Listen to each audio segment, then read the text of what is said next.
oportunidade aqui. Uma honra estar aqui presente com vocês. Vamos trocar ideia, né? O tema é nova direita. Que nova direita é essa, né?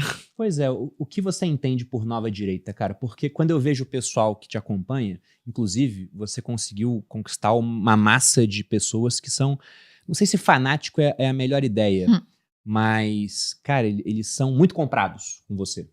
Porque ontem, eu já tinha visto outras vezes, né? Primeiro que seu nome foi muito pedido para vir aqui no podcast.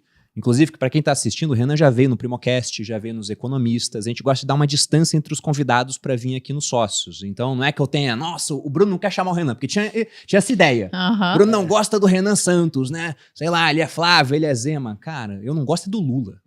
O resto... O restante todo mundo tem minha simpatia, tá? Até que prove o contrário, né? Então, esse pessoal me cobrava muito. Falou, cara, quando que o Renan vai? Eu falei, cara, o Renan vem nos Sócios, pode ficar tranquilo. Tem pauta, tem data chegando, isso vai acontecer.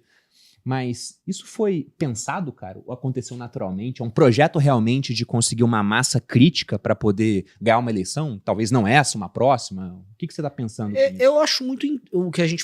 Primeiro, definindo nova direita, né? O termo nova direita, que é tratado aqui, uma parte dos Estados Unidos usa, na própria Europa, dá conta de uma espécie de uma direita que surge através das redes sociais na década passada. Talvez a primeira vez que ela começa a aparecer é com o Brexit. Aí tem impeachment da Dilma Rousseff no Brasil, Donald Trump nos Estados Unidos.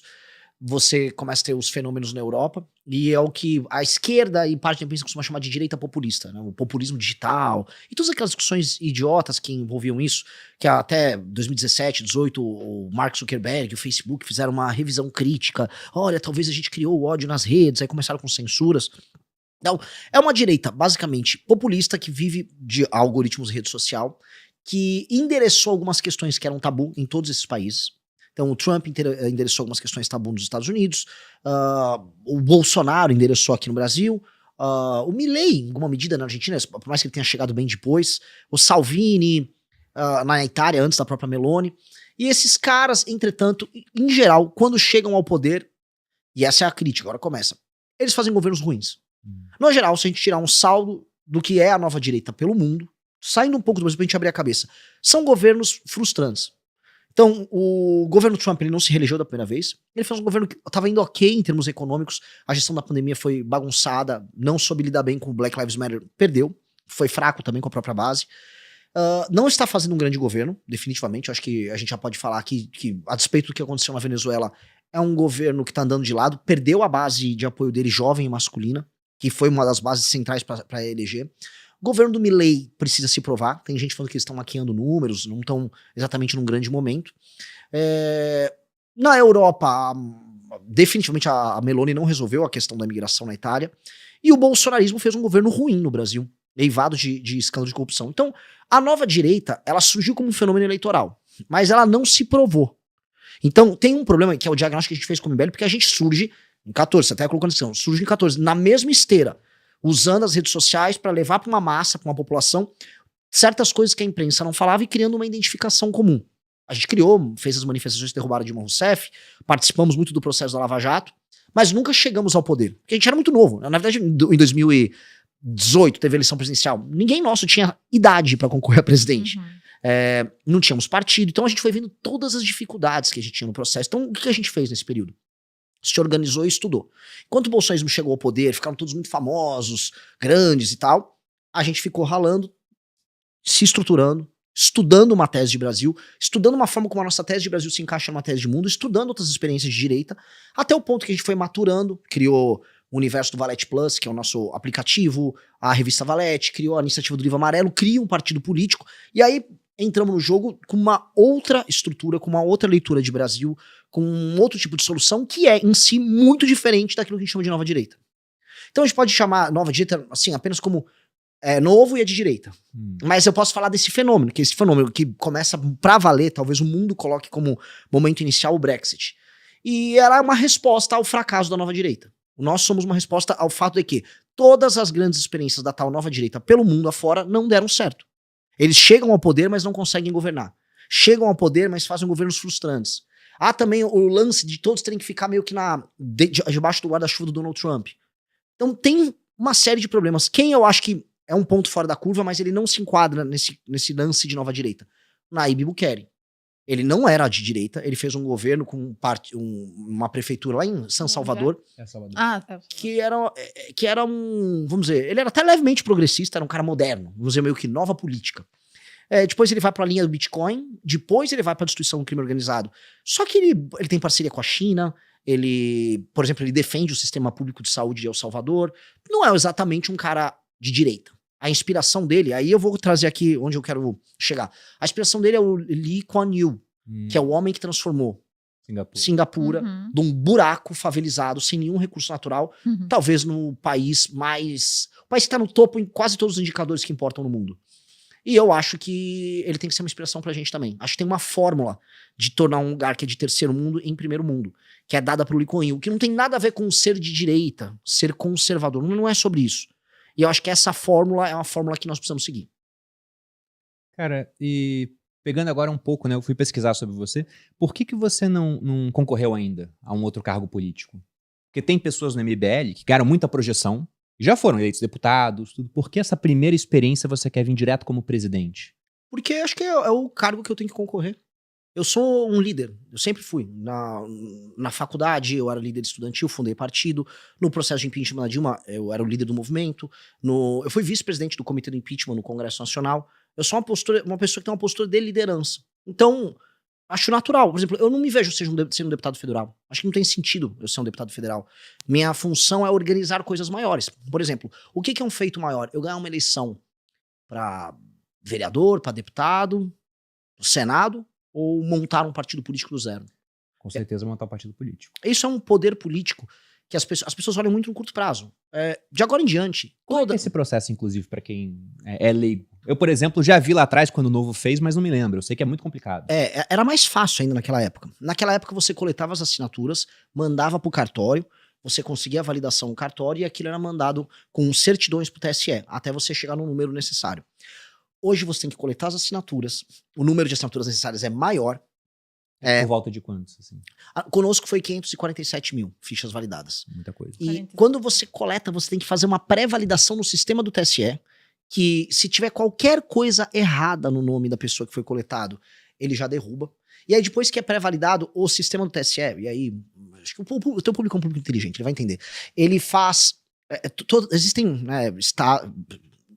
a nação brasileira, estados, municípios, e os municípios têm diversos cartórios eleitorais. E tem as zonas eleitorais. Então, toda vez que você sobe no sistema do TSE uma ficha, essa ficha, ela é jogada dentro do sistema deles, dentro da zona eleitoral a qual aquele eleitor pertence, a pessoa que foi coletada a ficha. E aí, ele cria randomicamente lotes com as fichas. E você tem que obedecer, na hora de você entregar as fichas, os lotes. Então, não sou nem eu que organizo o lote para mandar pro cartório. Eu tenho que ver o lote que o sistema do TSE criou. E aí é um caos. Porque a forma como eu vou organizar um almoxarifado ou como eu recebo as fichas tem que obedecer a um critério que não é meu. Então, é um processo logístico colossal. Existe uma perda muito grande em todo o processo. E o que a gente fez foi, olha, a gente não tem a grana, o que a gente tem? Militância e inteligência. Então vamos meter muita tecnologia no processo. Criamos uma API que conversava com o sistema do TSE pra gente fazer a pré-validação, já no momento da coleta, pra não perder tempo coletando fichas ruins. Começamos a metrificar...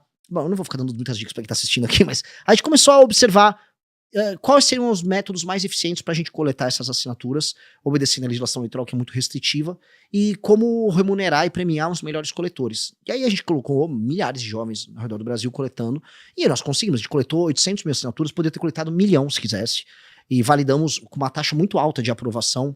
A gente validou 600, no sistema bateu 600. Como de 800 para 547 mil é uma perda realmente bem grande. Mas eu validei 600 e ainda tinha mais no estoque, é que eu não mandei tudo. Entendi. Dos 800 se eu mandasse tudo, eu teria validado uns 640.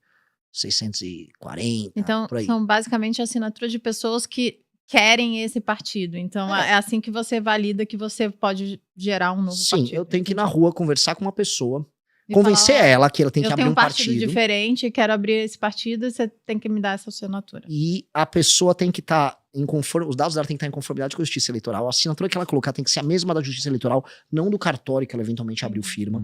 O nome da mãe dela tem que estar batendo, eventualmente tem um nome de solteiro. Olha, é um caos. É feito para não acontecer.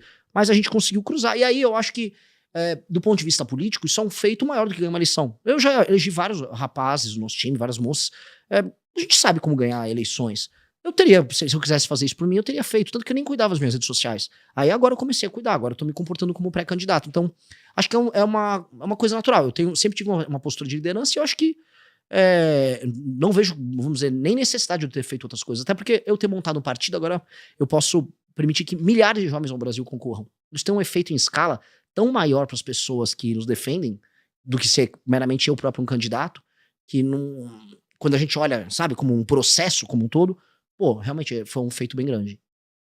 E vocês vão lançar candidatos a todos os postos políticos. Então vai ter gente concorrendo a governo de estado, deputados. Sim. A gente vai ter mais de 1.000 candidatos para deputado federal e estadual. Teremos candidato, pelo menos em metade dos estados ao governo, teremos alguns candidatos ao Senado. Bacana, cara. Porque assim, o que a gente não fez nessa eleição é saiu assim, vem pra cá, sai pro nosso partido. Todo mundo tem que ler o nosso livro amarelo, que é o nosso livro de propósito, tem que andar com as nossas bandeiras. Não existe divisionismo interno, é um partido que não tem faccionalismo. Então, não existe, por exemplo, como acontece, vou dar um exemplo, no Novo. No Novo, os candidatos a deputado vão apoiar o Flávio, de maneira clara. Estavam ontem lá, ninguém foi com o Zema criticar o Flávio, né? Ficou todo mundo quieto. Porque o eleitor deles é bolsonarista. Então, eles fazem uma campanha para bolsonarista e não conseguem se tornar uma alternativa própria.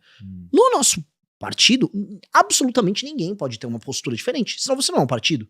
Isso é o básico de um partido político. Se você tem um candidato, todo partido apoia o candidato do partido, né? Mas no Brasil isso não é regra. Não é. O Caiado. O Caiado é candidato pelo PSD, do Kassab. Se o Caiado pegar um avião, sair lá de Goiânia e pousar no Rio de Janeiro, ele vai encontrar o Eduardo Paes. Eduardo Paes é candidato a governador pelo PSD. O Eduardo Paes é palanque do Lula. Se ele pegar esse mesmo avião e voar lá pro Maranhão, vai pra São Luís, vai encontrar o Braide. O Braide vai fazer campanha pro Lula. Onde o Caiado vai encontrar um governador ou um líder local que vai fazer campanha por ele? Não tem. Então, o PSD do Kassab é um partido? Não. O PSD do Kassab é um cartório para fazer negócio. Cada lugar se adapta, vamos dizer, ao esquema do lugar, às lideranças do lugar. E aí o seu partido não é um partido. Ele, classicamente, ele não se torna aquilo que, vamos dizer, a ciência política costuma chamar de partido.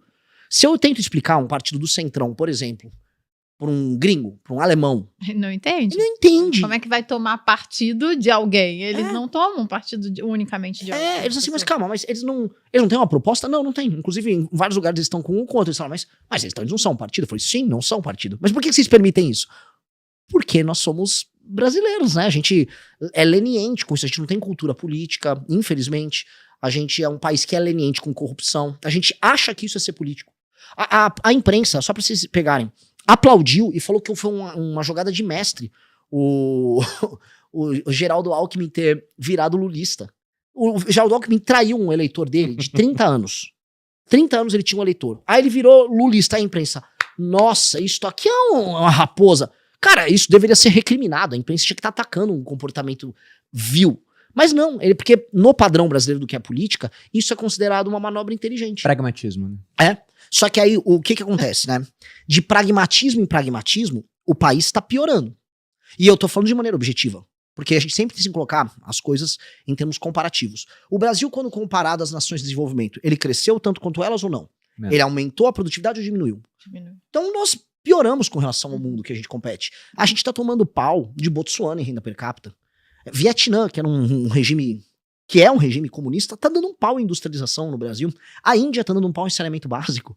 O Brasil ficou para trás. Ele só tem hoje, sendo bem honesto, uma matéria-prima que ele tá exportando, alguns raríssimos casos de sucesso, a Porto Digital em Recife, Embraer, o agro, e o mercado consumidor, pobre e endividado. Então, óbvio que deu errado esse modelo, né? Mas aí entra a minha crítica à elite, especialmente a elite brasileira, especialmente hoje o mercado financeiro, já que estou num podcast que é do mercado ouve. O mercado financeiro tem a mania de achar que é muito inteligente ser pragmático. Só que ele não é pragmático, ele é curto prazista. A maior parte do mercado financeiro, donos de banco e tal, eles trabalham no longo prazo com os negócios deles, mas na hora de tomar decisões políticas eles trabalham no curto prazo. Aí o que acontece? Não é o mercado financeiro que manda no Brasil, não é o grande empresariado, não é a galera tech, não é nada. Quem manda no Brasil são políticos do Maranhão, políticos do Amapá, políticos do Piauí, que são os políticos dos lugares mais mal administrados no Brasil.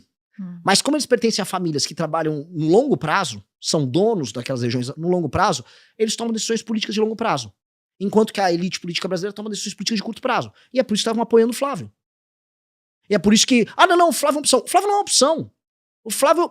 Os Bolsonaro perderam pro Lula E o Flávio Bolsonaro é o cara com a maior carga de problemas de corrupção em toda a família. Todo mundo sabe. O Flávio não era uma opção, nem para caso ganhasse o Brasil se tornar um país sério. Basicamente, o Flávio seria uma continuidade dos mesmos escândalos de corrupção, seria um país quebrado, sem nenhuma proposta de Brasil.